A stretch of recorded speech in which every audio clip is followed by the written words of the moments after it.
Hello बच्चों, आज मैं आप लोगों को क्लास 8th की जो ये आपके पास मैथ्स की एनसीईआरटी की बुक है ना, इसका चैप्टर नंबर 10 कराऊंगी, एक्सपोनेंट एंड पार्ट्स। तो इस चैप्टर से रिलेटेड आपके पास वर्कशीट भी है, वो चैनल पे अपलोड है। तो चैप्टर हम शुरू करते हैं। आप सभी को पता होगा एक्सपोनेंट एंड पार्ट्स होता क्या है, आप प्रीवियस क्लास में भी इस चैप्टर को पढ़ के आए हो। एक बार छोटा सा इंट्रो दे देती हूँ, उसके बाद हम स्टार्ट करते हैं इस चैप्टर को करना। तो देखो, जैसे यहाँ लिखा है 10⁻²⁴, तो इसमें अगर हम 10 देखें ना, तो ये हमारे पास क्या होता है, बेस होता है, और जो ये 24 है ना, ये हमारे पास होता है एक्सपोनेंट। तो हम इसे कैसे रीड करते हैं, 10⁻²⁴, मतलब 10 की जो पावर है वो 24 है। तो इसका मतलब 10 जो है वो 24 टाइम्स लिखा है, मल्टीप्लाई होगा 24 टाइम्स। ठीक है, तो बेस आपको पता चल गया क्या होता है, एक्सपोनेंट आपको पता चल गया क्या होता है। एक्सपोनेंट को ही पावर बोलते हैं। अब ये पावर पॉजिटिव भी हो सकती है, नेगेटिव भी हो सकती है। ठीक है, तो जैसे जैसे क्वेश्चंस आते जाएंगे मैं आपको ये कंसेप्ट उसी के साथ साथ क्लियर करती जाऊंगी। एक और चीज, लॉ ऑफ एक्सपोनेंट। ये लॉ ऑफ एक्सपोनेंट की एक पूरी वीडियो है चैनल पे, मैं उसका लिंक ना नीचे डिस्क्रिप्शन में डाल दूंगी। आप वहां से पहले एक बार ये लॉ ऑफ एक्सपोनेंट्स का कंसेप्ट समझ लेना, ठीक है ना। उसके बाद आप क्या करना है, इसको करोगे चैप्टर को तो बहुत आसान हो जाएगा। क्लियर। चलिए हम एग्जाम्पल से शुरू करते हैं। यहाँ पर जो जो नया कंसेप्ट आएगा साथ साथ बताती रहूंगी।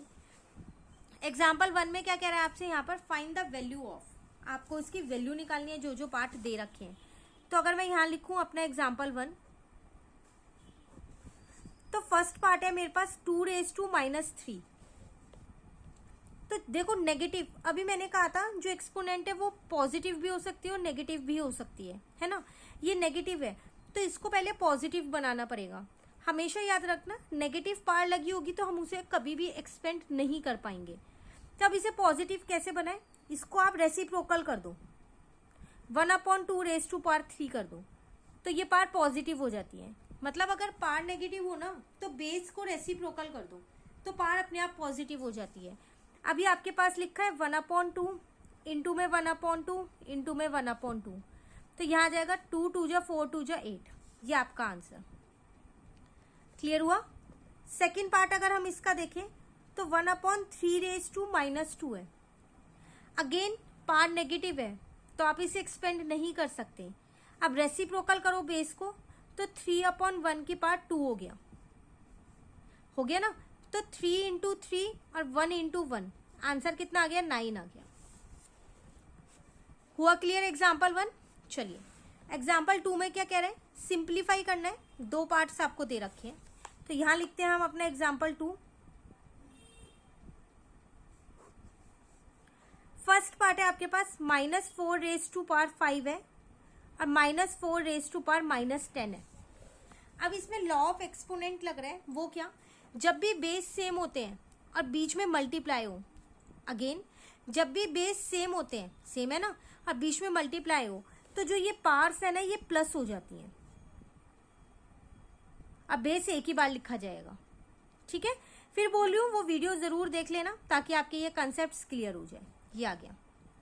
अब आप फिर से वही चीज है ना, -5 है, इसे खोल नहीं सकते हो और यहां भी नहीं छोड़ सकते, तो ये हो जाएगा 1/-4 की होल पावर 5। अब आप इसे यहीं पर भी छोड़ सकते हो और आप चाहो तो इसकी वैल्यू भी निकाल सकते हो। ठीक है, अगर हम अपना इसी का ही सेकेंड पार्ट देखें, 2⁵5 है डिवाइडेड बाय 2⁻6 है।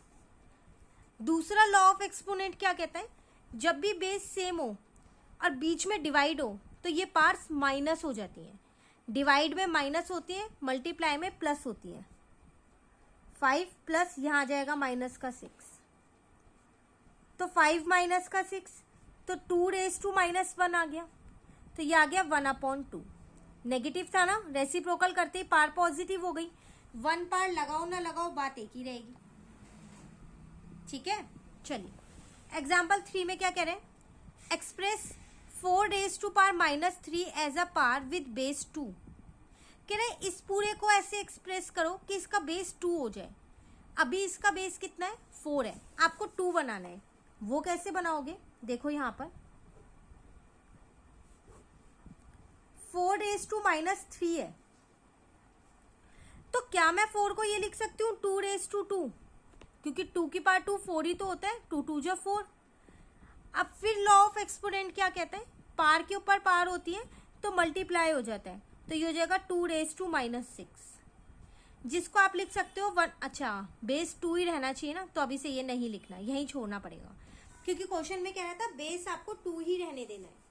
अगर आप 1/2 करोगे तो बेस 1/2 बन जाएगा फिर, है ना, तो यहीं छोड़ दो। क्लियर? चलो एग्जाम्पल 4 आपको क्या कह रहा है यहाँ पर देखो, simplify and right the answer in exponential form.